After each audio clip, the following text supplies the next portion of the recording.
Every morning at 6 a.m., before the employees of Westbridge Technologies arrived, an old janitor named Daniel Harper quietly mopped the marble floors.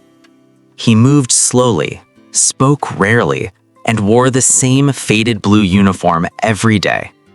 Most employees barely looked at him. Some didn't even know his name. But Daniel noticed everything.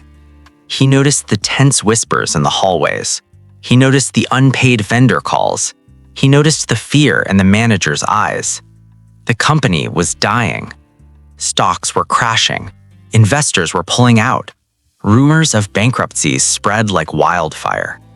And Daniel? He kept cleaning.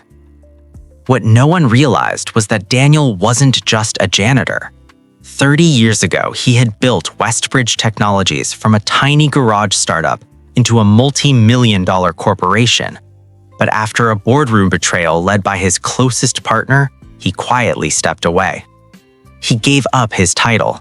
He gave up his office, but he never gave up ownership.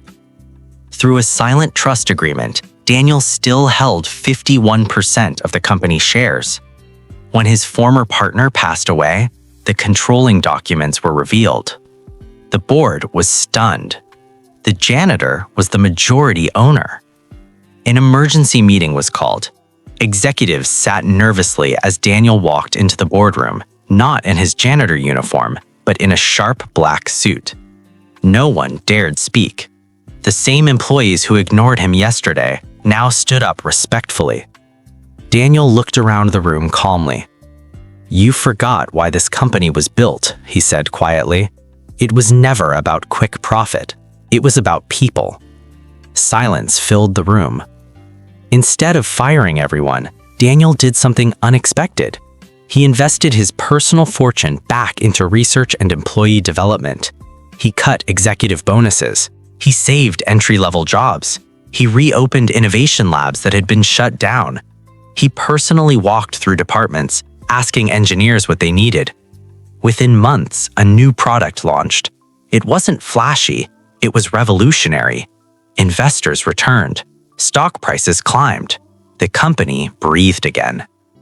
Years later, when reporters asked Daniel why he worked as a janitor in his own company, he smiled. "When you clean the floors," he said, "you see what everyone else steps over." The man no one noticed became the leader everyone needed. And the company that was dying? It became stronger than ever.